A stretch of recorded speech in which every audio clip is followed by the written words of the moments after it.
On today's episode of Gathering the Kings. Definitely have mentors to some degree. Sometimes a mentor can be somebody you've never even met, just people you listen to, you read everything they put out. And then other times it can be somebody who's one step ahead of you, or even right there along with you.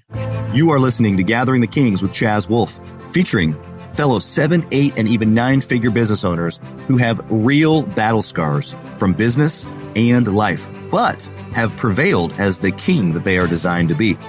We welcome high-performing entrepreneurs to the stage in order to reveal the real of the real on what it takes to build a successful business today. We dissect the good and bad decisions they've made along the way that give a true and accurate picture of the journey of success and how you too can get there. Through this dialogue, you will learn the value of growing your network and surrounding yourself with power players and kings like today's guest. Grab your pen and notebook because we're about to dive in. All right, everybody. I'm Chaz Wolfe. I'm back gathering the Kings. I got Justin B-Rock. Brock, what's up, man? You're at the Kings table. Thanks for coming today. Really appreciate you. How you doing? Absolutely, man. Thank you so much for having me. Appreciate taking the time to interview little old me. Yeah, man. I love that perspective of little old me. In fact, you're not quite little old me altogether, but that's my job today is to promote you. And I want folks to know what you've done. But before we jump into that story, tell us what kind of business that you're in. So I'm in the financial services niche, which is a big niche, but we whittle it down a little bit more. We're in the Medicare and health insurance focused space. Yeah. We break more out of that. We do life, we do annuity, we do the financial stuff, but sure, what we're known for is the Medicare and health side.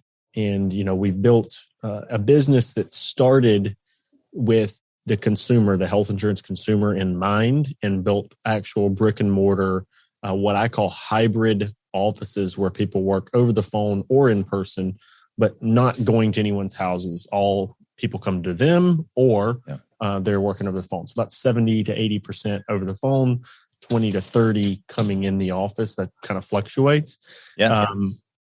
Focusing heavily in one kind of quadrant of a state is our goal. Depending on the population of the area, that can get more and more dialed in. Sure. And when we built those offices and we started documenting the journey years ago, we ended up creating a lot of attention in the entrepreneur space, or specifically in the health insurance space, where people are like, well, I want to replicate your success. And so now we've built a value ladder of services, events, and different things that can service that community, and bring them to our team. Or ultimately they don't have to come join our team. They can just follow along and have their team go right along with us and servicing and growing that niche and expanding out of that. So we're all about different verticals and integrating into different spaces. But health insurance and Medicare, consumer and agent focus is really our business. That's pretty technical. Yeah, exactly. Well, it's funny when we first met, you told me about you had just gotten back from MedicareCon, I think is what you call it, right? Mm-hmm. And so there's this conference that you guys host. You guys put it on, all about Medicare. Like that's the first time I'd ever heard of that. I mean, I'm not like oblivious to the healthcare space. I'm not in it either, so that's probably why. But that's kind of a big deal. Like it's your event. You had tons of attendees. Like that's a huge part of one of these services that you're saying that people can come along with the ride for you guys. Yeah. So part of that value ladder is we wanted to have an event for just getting people together and getting the energy. Like if you've been to a big conference or an event, I'm sure, and I'm sure many of your audience members have, nothing like the energy you get from that, of getting a like-minded niche community all together and just kind of getting jazzed up, learning together, networking. And it also is a great content opportunity for us, a great opportunity to strengthen our relationships with the people that follow us online. But MedicareCon is, it started as the Medicare Gurus Mastermind a couple of years ago. We launched the idea, or launched the official date of the first one was going to be, and I'm sure you've heard the story before, and because I've heard it, April of 2020. Oh, yes. So I remember and actually the NCAA tournament, I think, right? Yeah, exactly. So I'm down in Destin on like the last trip. So like the beginning of March or middle of March, our spring break here. And, this is like the ground zero time of COVID of like, I'm still the biggest skeptic in the world at this point. I'm like, this is just going to go away like Ebola AIDS and all the other crap that comes out, not to be insensitive, but I was just thinking like, this is just going to go away just like all this other stuff does. And we don't have to postpone the Medicare Gurus Mastermind, which later became MedicareCon. And I ended up being wrong. We did have to postpone it because the hotel shut down. Said no thanks. Posted in. And so I'm like, well, that's a factor outside of my control. So we moved it, but ended up having the first one like really right when people started coming back to events, and had like the show up rate for our attendees was unparalleled. Like I think it was over 100%. I think we were sneaking in without tickets. Oh, wow. But it was meant to be a smaller, intimate group, and it ended up being 200 plus people at the first one. And so this last one was close to 400 people. And then next year in Vegas will be 750 plus. So very crazy that Medicare has a conference. And then another little funny story about MedicareCon. When we first started talking to signs guys, and we have a graphics team that we've kind of built around MedicareCon and some of our other stuff, but we outsourced the sign creation and install, right? Yeah. And we started talking to them about it. Like, oh yeah. And they start giving us ideas about things. And they thought, because we didn't do a good job explaining on the front end, that this was for Medicare beneficiaries. So they're like coming up with ideas that'll appeal to like 70-year-olds. And I was like, no, it's the agents. No, different target, completely. Different target, different, a little more edgy, a little edgier, a little younger. Not the edgiest, but definitely more edgy than 70-year-olds. Yeah, exactly. And not in need of the service. Not yet, at least. Not yet. They need to know how to service, not how to get the service. That's right. Holding an event is huge in itself, let alone one during that time, and then to have the growth that you guys have is just incredible. My question for you before we jump into some of the like X's and O's of like how you built the business and some of that stuff at this level, for all intents and purposes, I say this every show, but the audience sees you as, man, you've done something that hardly anybody else has. You've got a business that does at least 7 figures and above, and less than 9% of businesses do that. And so like, why do you keep pushing? Like for all intents and purposes, you've made it. You have this thing. You've got an incredible podcast room. I can see you there. You got a team. You've got an event. Like, why do you still push hard every day? Because I follow you on social media now. I know you are. Yeah. So here's what it, to me, comes down to. There's only 2 people that break through to 7 figures. And actually the goal this year is to hit 8 figures in revenue and then gross revenue. Yeah. We're either going to hit it or we're going to fall just slightly short. But when you look at that growth pattern, there's a couple of answers to that. First, I think the person that hits 7 figures is not the type of person that slows down, because hitting 7 figures, hitting 6 figures on your own in business can be one of the harder points. 100%. Then you look back and you're like, wow, it's not really that hard, but it's not that hard because now you've gained the knowledge. But gaining the information that makes 6 figures and 7 figures and 8, and beyond easy is something that it takes a certain type of person to break through. And so I think answer 1 is the type of person that gets to point X, wherever that is, isn't the type of person that was designed to slow down. And sometimes they think they are because they don't know. They think, I want this. When they get that, they think that's not all it's cracked. It's good. It's not like it's bad. It's not, but it's not all it's cracked up to be. Now, where I want to be, I think, is Y and then Z.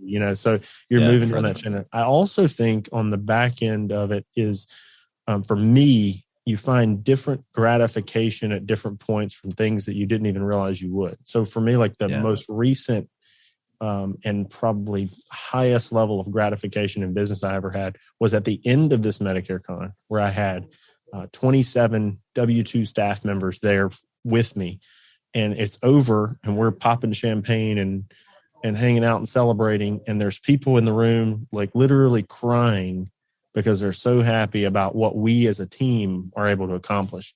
And so that level of like this ethereal feeling you get is you can't get it from just money. You can't get it from you get it from building something, throwing together a team and seeing other people's lives change.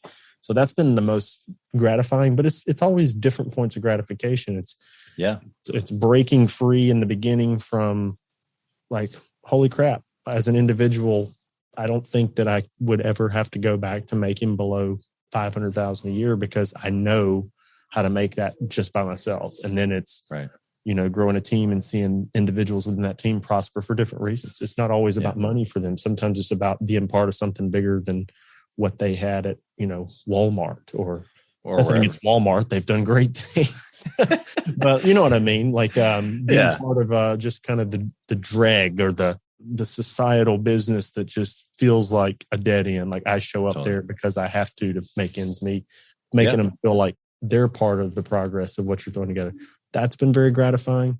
Yeah, I love both of those angles, man. I hear you. Like the 2 points are that you yourself, the person who's going to break through, it maybe not like naturally a certain way. Maybe they are, but they've at least picked up on certain things along the way where they more and more and more, and not because they're not satisfied or not grateful, but because along the way, I love that second point of just that there's different gratification points along the way, which has a lot to do with in the influence past you, especially when 7 figures and above. It's like, it's all about now your team and your community and how can you service those folks. And it's like the weight of the kingdom as opposed to just the individual warrior in the battle, more so focused on self. You know what I mean? Right. Absolutely. Yeah.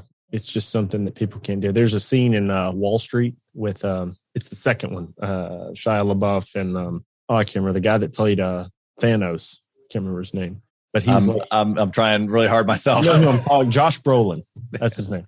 So Josh Brolin plays this billionaire, like billionaire, right? In Wall Street. And, Wall Street, the whole angle of the movies is kind of to make money look evil and cool all at the same time.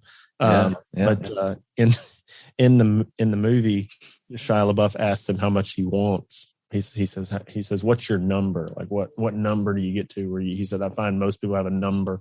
And Josh Brolin or this guy in Wall Street says more, like his number's more. And they make it evil. Like, he just wants more, he wants to get more and more and more. But what I find in business owners at super high levels, it's not an evil want of more.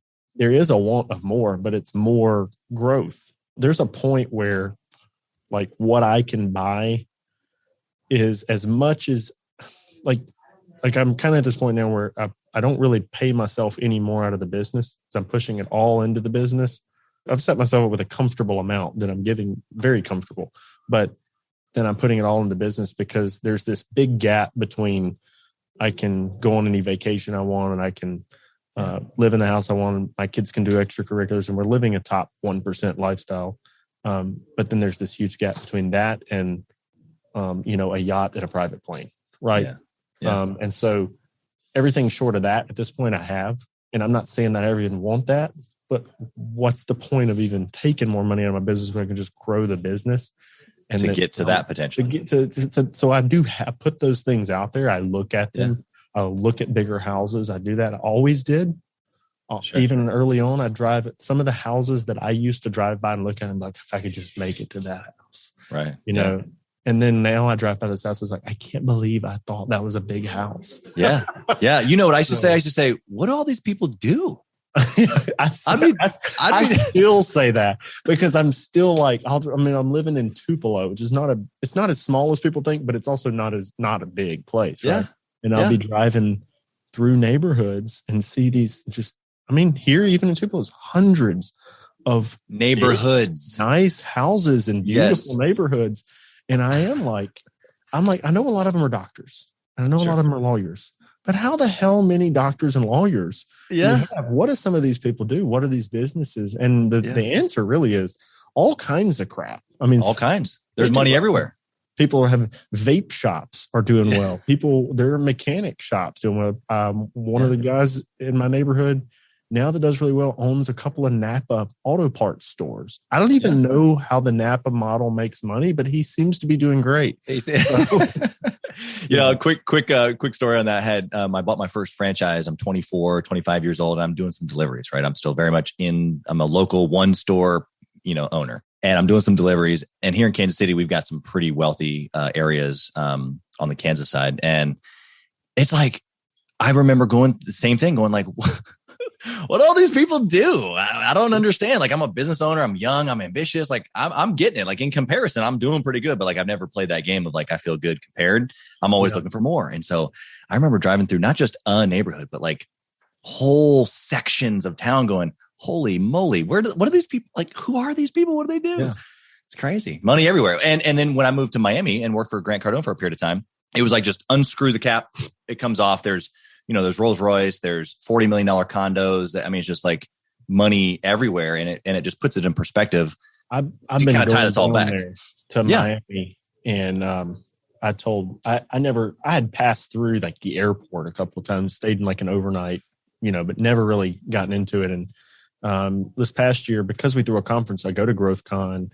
Right. I started getting into that ecosystem. I buy his TBT. I've been to several events. I've done the Cardone Ventures. I've spent quite a bit of money with him since GrowthCon. If you'd have asked me 4 months ago, would I have done that? I do think I'm uniquely positioned to benefit from it because there's information, but it's also, for me, like research of a value ladder. Replication. Yeah. It's replication. So there's some degree, like not from a ripping it off, but from an inspiration to like, these people have clearly learned the value ladder to the max. And so, but anyway, going down to Miami, I made 4 trips down there this year, and there's so much money in that area. It's another level. Like, the only other place I've been, I was in Qatar, over near like the Doha and the United Arab Emirates, back when I went to Iraq, 2008. Went on R&R over there. That place had money like that. Like the cheapest, the poor people were driving Range Rovers. Yeah. So it was a different world. But Miami's just different level. I remember telling a couple of my buddies here that do pretty well, do really well, that we were living in a little townhome down there, paying like $5,000 a month. And he just about, just soiled himself, thinking, bro, you could have almost any house you wanted to in Kansas City. What are you talking about? Like, yeah, man, it is a whole nother perspective. So let's jump into your story here a little bit. I want to know, was this the first business, or if not, tell us how you got kind of just started in business in general, just like the beginning of your entrepreneurial journey. So I never wanted to be in business. Interesting. I meet guys that are 20, 21, 22, and they're like, I'm going to be in business. I'm going to do this. And now at my level, like I see the mistakes ahead of them and I feel for them. And I'm like, come on, little baby bird, let me show you what not to do. But at the same time, I'm envious that they have that aspiration at that age. I wasn't super old when I got into business. I was 26. But at 18, I went into the Marine Corps and I did almost 8 years in the Marine Corps. I had started a family there, had a wife, had kids, heavily considered staying in the Marine Corps for 20 to 30 years and retiring. Yeah. Wow. But I had kids. I did my first tours on the East Coast and the Middle East. And then my last 4 years, where my daughter was born in Tokyo, we were in mainland Japan. So we went on the island with most of the military was in a smaller base called Iwakuni. And had some great experiences. But while I was over there, they would deploy me for 2 months away, 2 months back. And they were training detachments. So I'd go to Guam, I'd go to Okinawa, I'd go to South Korea, I'd go to Thailand. Got to go to a lot of places. But every time I'd go, my wife and son, when I first got there, my son's 3 months old, it had come back and he forgot who I was. Right. Oh. So when you have a kid like that and they forget who you are. It's terrible. It's rough on you, right? And so right around the time I was deciding whether I was going to reenlist again, my daughter's born. Mm-hmm. And I'm thinking, and I knew that here's what could have happened. I can go to a base where they're going to deploy me 6 to 12 months away, 6 to 12 months back, or I can go somewhere where it's 2 months away, 2 months back. There's really not many posts where they're not sending you somewhere for different periods of time. Yeah. And so I just decided, you know what, I'm just not in that point in my life anymore. I want to be able to, be around my kids. So when I get out, I decided I had a relative who was in the insurance industry. I'd seen them go from carpet salesman at Sears to middle class. And I'm not saying I saw them get rich or I saw them be wildly successful or build a big business, but as an independent agent on their own pin, that's what we say on my own pin as an insurance agent. I saw them go out and make a decent life for themselves, right? Yeah. And not have to work for anybody. And that sounded nice. but my goal was to replace my military income. What happened was I got into a business that really your own individual work ethic was directly correlated or tied to the amount of profit that you would make in your success. Right. And I had never been in that, and I became addicted. So when you really tie those two things together, I was sleeping at my house every night and with my kids, but I became so addicted to business and work. It was still like I wasn't getting as much time because starting a business is hard. Totally. But I enjoyed it immensely. I enjoyed every step of it. I enjoyed the marketing side a lot. So I started focusing heavily on the marketing. I'm a big proponent of, if you're not heavily involved in your own marketing and learning your marketing, you don't really have a business. Right. Because it's a huge part of it. Sales is great. And sales and marketing is the core of a business. But without marketing, a salesperson without marketing you can only do so much, right? And there's different levels of all that. But I started staying up, to 2-3 in the morning, researching different marketing tactics, learning Facebook marketing back 2014 before a lot of people were doing it. Had some great success, 2014, 2015, hit some home runs, started building and then started hiring, and then realized pretty quickly that people were a huge resource that, it's easy to be cheap and say, oh, I can do that myself. I don't want to hire people. Right. But even people that are not with me anymore, I don't regret hiring them because of where we've gotten to based off, trading on other people's time. Yeah, exactly. Yeah. You're creating a system that, whether the individual piece of the system isn't there or not, the system still operates. The seat is still there. Okay. So this is a perfect segue in this journey here that you've kind of just described. What would you say was a good decision that you made that just like really catapulted the business? Was it to do with this marketing stuff that you're talking about, or was it something different maybe? I would say early on, diving into Facebook marketing when everybody was telling me that seniors weren't on Facebook, and I was pushing Facebook ads, which if I told you these ads now, you'd be like, that won't work, and they won't work now because I'm the guy that made them not work. Because marketers ruin everything, and that's a good core principle. And the early marketing we were doing to seniors on Facebook worked very well. If I realized how uncannily profitable it was at the time, I would have 10x'd it. Done more, spent more, been more. I would have really spent more on that and scaled it out more. But I didn't know what I didn't know, and so I just thought it would continue forever. And I was doing pretty well on those. Didn't know a lot about building sales teams at the time. I didn't know what I didn't know, right? But I did know something, and I did layer on a lot of residual based products in Medicare and health insurance. The cool thing is, if you come into it the first couple of years not saying I got to get rich right away or I got to make 100,000 right away, these products pay residual commissions forever, basically, as long as those people are alive. And so if you're, as long as they stay with you. So if I put them on the right plan that's best for them and they like it, they're probably not going to change. And then I'm going to keep, residual commissions coming. So things that I wrote my first day in the business, my first day where I actually sold something, I still have on the books that I'm collecting, and it might now be $5-10 a month, $15 a month, $20 a month. But when you layer that up, so that Facebook success I had, trying it set me up for revenue that is able to be reinvested in more things. And now as marketing, I believe, has gotten more expensive, I have compounded revenue over time that I can use to test things where other people getting into the market without that revenue would really struggle to do that. So that is a huge win, and then I've made some huge wins in hires that I made that I didn't even realize that would be as big as they were, My number 2 that's with me now, I hired him to be an agent. And now he's basically running all of our technology and marketing and makes 4 times as much money as his entire life goal was, working within our business, which is really cool to be able to do for somebody. So, and we'll make more and more. So exactly. I think that even tips just a scratch on the first point that you made of eventually taking care of the other people around you. And I've felt that same thing. Like when you have people on your team that you can help get to another level in their life financially, or just leveling up leadership wise, all those little key components that we can help other people in. But when you do that for somebody like on your team, it is like super impactful. And it's another one of those gratification points that you mentioned. So that's Absolutely. Huge. Okay, let's flip the coin. What about a bad decision? Something that you did that was just, and we need to write it down and stay far, far away. Yeah. So the first thing that comes to mind is as a technical, is a little bit technical. We've done advertising on broadcast television, and I abandoned my core principle of high frequency ads on individual programs. So like I'm a big believer in advertising.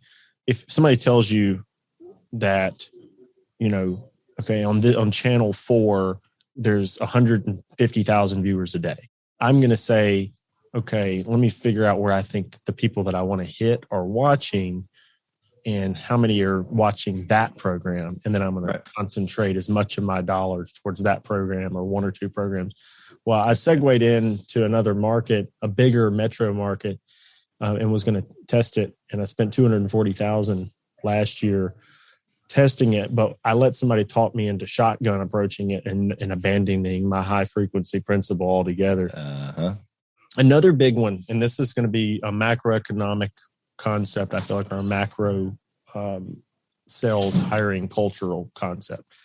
If you're building a team and you begin to build it, whether it's one person at a time or you're hiring a bunch of people, there's two ways, and this is more of a sales team concept. But if you're building a sales team, there's two books out there that I read early on. The first one I read, I wish I'd read the other one first, but I read the first one. Was I think it's Chet Holmes, The Ultimate Sales Machine. Okay, yeah. So his book talks about building a sales team and hiring people with egos so big they're hard to check. That's me. I may be taking that quote out of context to some degree, but he was talking about these, ultra sales, like, beasts, high D personality people. Yep. And I've hired a couple of those early on because of that concept. Like I have these people with crazy personalities that are, intense. Yes, intense. That's a good word. Yeah. They can be good salespeople, but what happens is they don't work for the team. They're trying to make the team and the business work for them. Yeah. Benefit them. And so there's another book by Patrick Lencioni. I always recommend this. Patrick Lencioni has one called The Ultimate Team Player. Yeah. And he talks give us the three components. The smart, hungry, and humble. He wants you to hire smart, hungry, and humble people who can work within a team. And so it may be that you as a business owner may be that extreme person, but that doesn't mean you need to hire a bunch of people that are extreme, because then you're going to be a bull wrangler, rather than having a bunch of people that they don't have to. You got to remember that the person on the team doesn't have to outwork you, doesn't have to be better than you, doesn't have to be or as good as you even. And I say that in, doesn't even make sense, because sometimes we think what we think is good or what we think we need, we find out from somebody else being a different person and it being valuable that I needed something else. Yeah. I don't necessarily need 100 Justin Brocks, maybe I need, I need a John and a Joe and a Grace and a Mary. I need these different people that are a different collection of personalities that can bring different things to the table. Yeah. So I love that perspective of the personality piece. I just want to highlight for the listener here, especially in the sales world, because you're right. If you're looking for you, it's just probably not going to work. First off, it's really difficult to find you. Yeah. It's really difficult to a business. Yeah. You is probably somewhere else starting another business. Literally. That's the sentence I told myself after a couple of years of trying to find myself. I go, wait a second, I'm out doing my thing. Yeah. How am I going to find me? So I think that's super applicable for all seats on the bus. The second point is that you just made, though, is that there are different seats on the bus that require different skill sets, personalities, tendencies, characteristics, and all those things. And so I think what you're saying to the listener right now is that as a business, you're trying to scale out. First off, you have to be able to build a team. Mm-hmm. You got to grow your sales. So you probably need a salesperson if you don't have one, or two or three. And you don't have to go hire the guy that's just a bull. And then the second piece is that there's other seats on the bus that maybe you've identified, maybe you haven't, but that Justin is telling you right now that it doesn't have to be someone that's just like you, but you need to look at each individual seat and go, okay, what characteristics or what personality traits or what talents are best for this specific role, and then go look for that person. Yeah, absolutely. Yeah, that's exactly right. And if you hadn't got into, like, I used to think a lot of things that I don't think anymore. One recently, then the past several months, I used to think that people focus too much on mindset training. And then I realized, okay, to get to where I am, I had the right mindset for it. Yeah. Yep. I agree. It's twofold there. So like now I'm realizing to get to where I need to go, my mindset has to change because I've pretty much maxed out what my default mindset is. Mm-hmm. But when you're bringing on somebody else, their default mindset may be much more limited in view and scope than yours is. And so you're going to have to adjust or help them to bring them along to increase what their perspective is. Some people can be way too skeptical, and I was a skeptic, but I was a skeptic that believed in myself. Sure. Yep. We close all the other doors because I'm like, I'm going to run through it. And there was something I can't even remember who said it, but he said, some of you guys are going to build impressive businesses by running through every wall in front of you. Yeah. And then one day you're going to hit walls that your head just doesn't go through anymore. Like you can't just run through every wall. You got to put the right people in front of you. You got to put the right process. You got to have the right mindset. You got to have so many different things. And as I got into the value ladder of different trainings out there, some of them were focusing so much on mindset. And for years, I was just like, why are they doing that? And I know it sells to people too. And so that was my skeptical side coming up there. Like they're selling them what they want.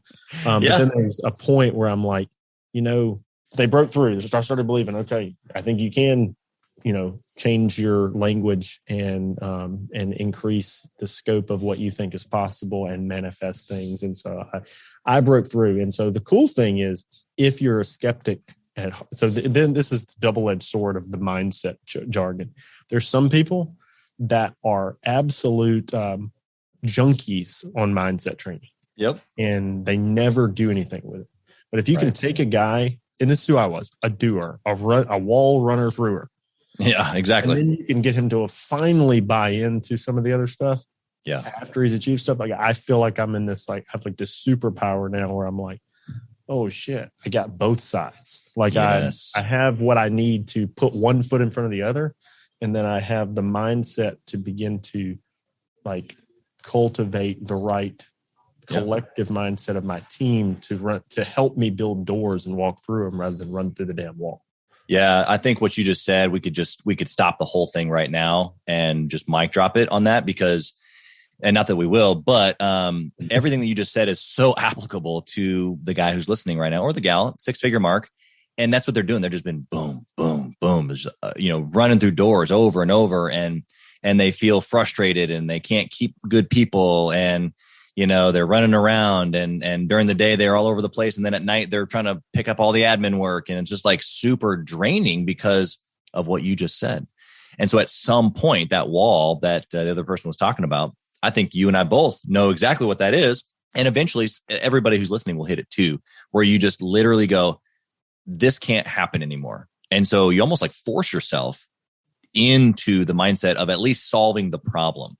I think that's where it starts is I can't take this anymore. I'm going to kill myself running through all these doors. So let me take a look at whether it's investing, whether it's hiring, whether it's you need help, whether it's, mentorship or coaching or a friend or like whatever. Something has to change. So then therefore your mindset has to change. And then the rest of it, to your point, then it has to flow after that. It can't just be this, I'm a better thinker now. Mm-hmm. It's got to be, I'm a better thinker. And then I'm going to use that superpower in my already action taker spirit to then go put it to use. If that's what I'm hearing you say. Yeah, absolutely. It's you have to have, I want to, craft my personal, professional, financial goals. I want to have my grandiose vision. I want to manifest this long-term, vision, but I want to have the skill set to put one foot in front of the other and to understand that it's micro steps that push me to that. And if you're like what you're saying too, if you're hitting walls and you're staying up late at night and you're doing admin and all that, there's a point, and I wish everybody knew the perfect time. Like there's no perfect time, but there's a point where if you can hire someone, to take on some of these other things, like here's the thing about hiring people. I would say the first, depending on what type of business you have, mine, I would say probably is if you look at the metric revenue per employee, you've heard of revenue per employee, but that's the Brandon Dawson talks about it as the guardrail for business growth. And I love the metric because some businesses have a high revenue per employee model. Some are harder. Their revenue per employee is going to be lower. Like if you're a framing company for houses, you're going to have to hire a lot of lower income, low producing employees to sit there and bang up studs in house, right? And it's going to be a higher volume employees. But for like a group like what we have, and what I think most businesses and entrepreneurs initially get into, what most of them do, when you can hire someone to start doing certain tasks. If you have one or two tasks and you think, okay, I don't have enough for this guy to do, get them there, get her there, get them start doing 1, 2, 3 tasks. You're going to find different things for them to do and pile on them.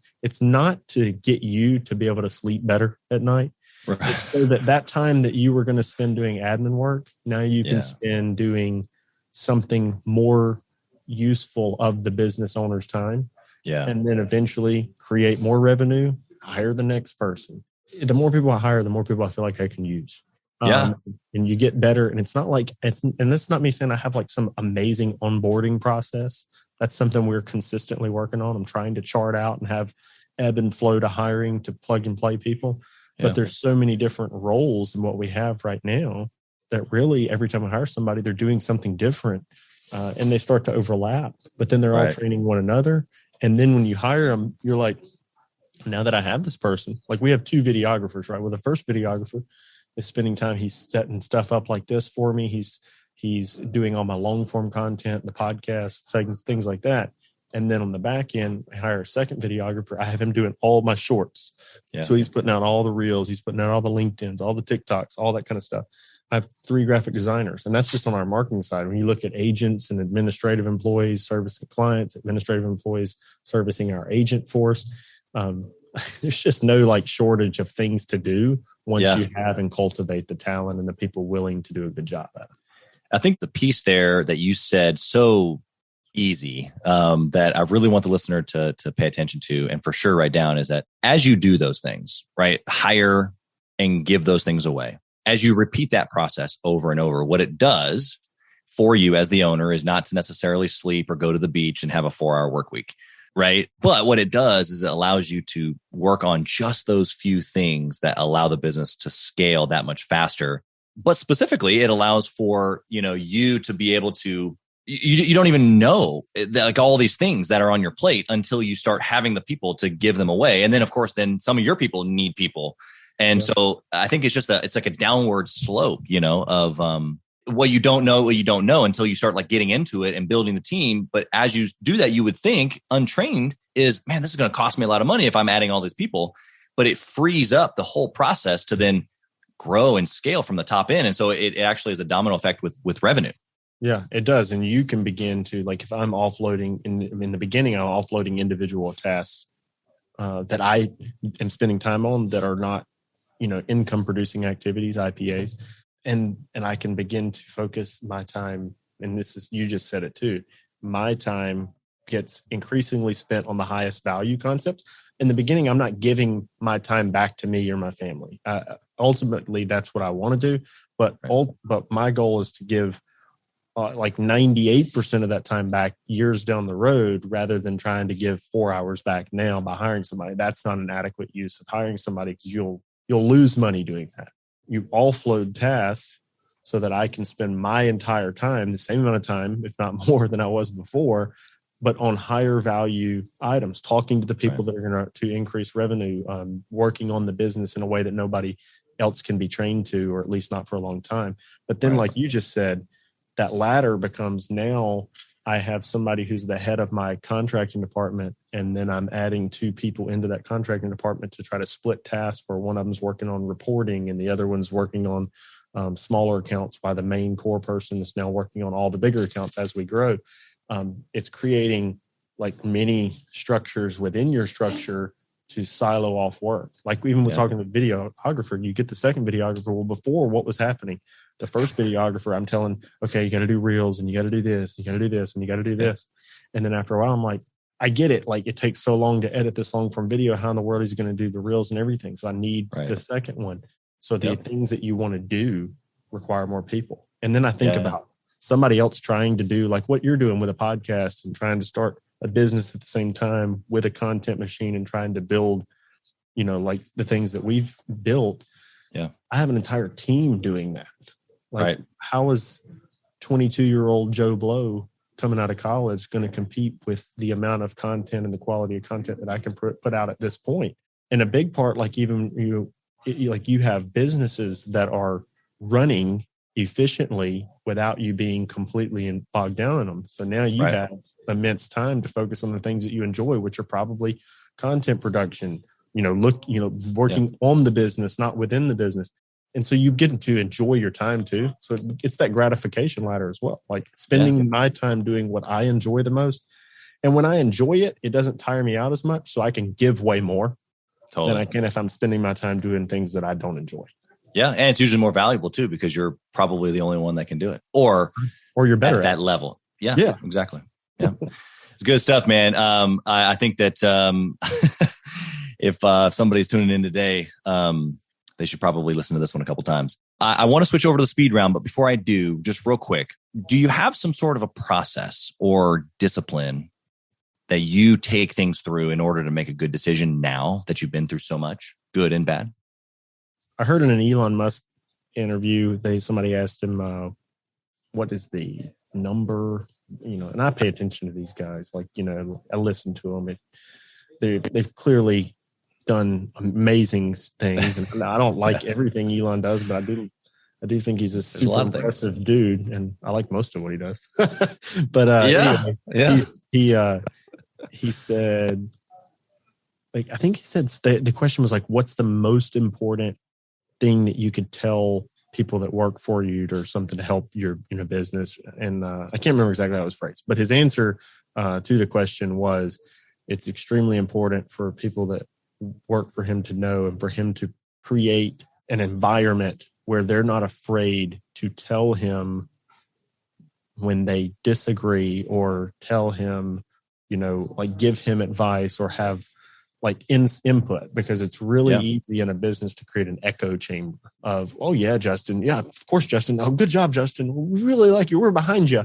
Meanwhile, they're going, this is never going to work. This is stupid. Exactly. What's going on?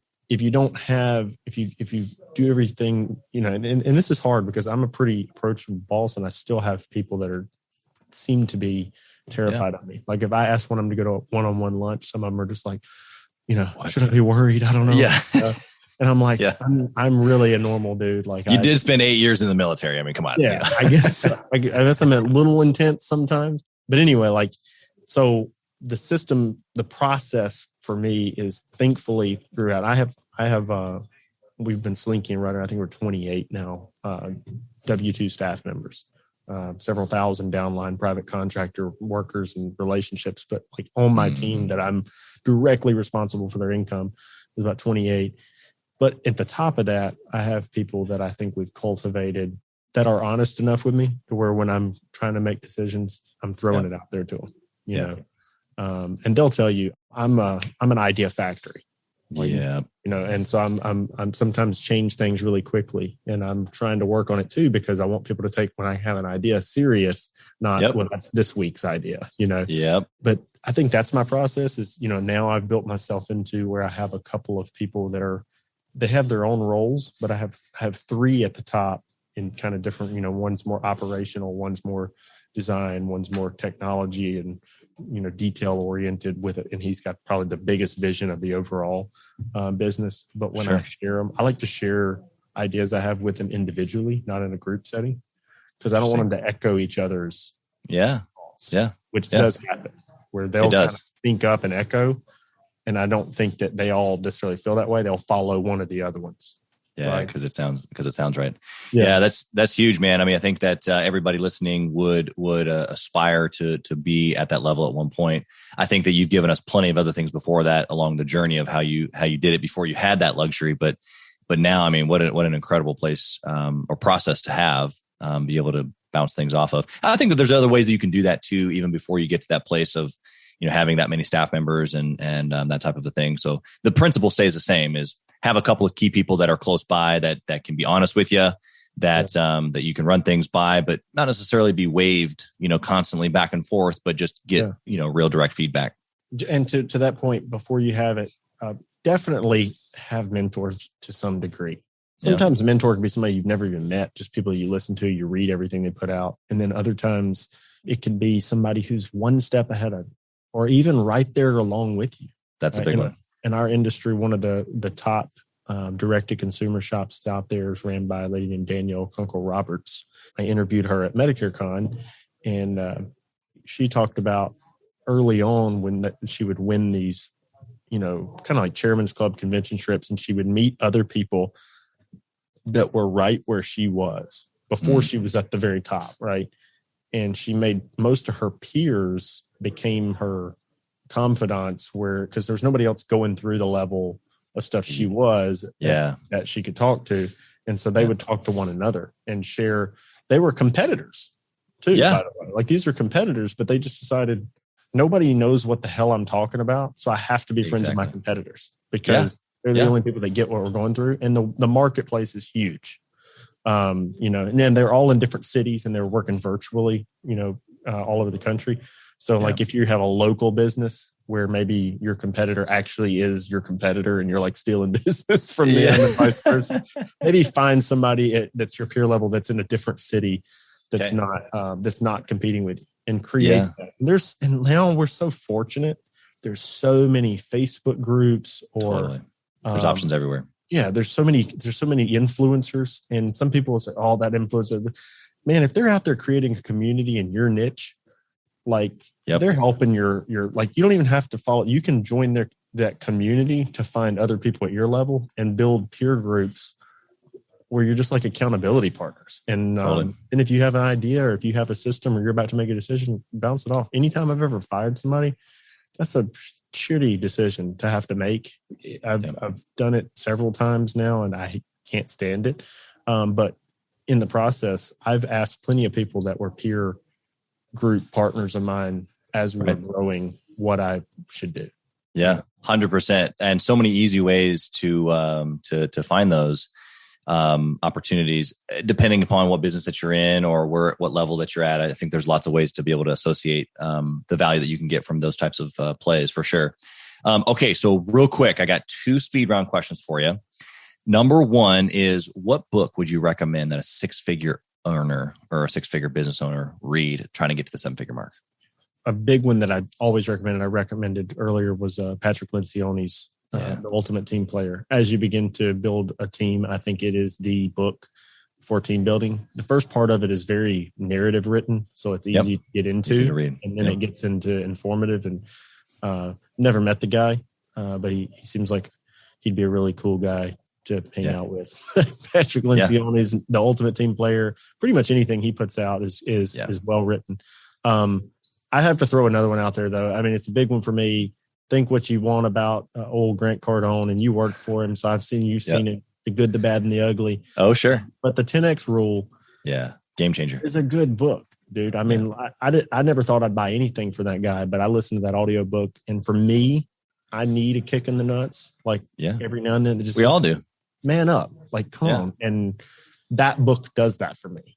Actually, Be Obsessed or Be Average as well. Both of those, they're very similar. They just, for me, they give me, like, if I'm feeling like I'm not coming to my true potential, I'm not, putting the energy into it I can throw on those for 10 or 15 minutes, and I'm like, okay, wake up, Yep. Time to go.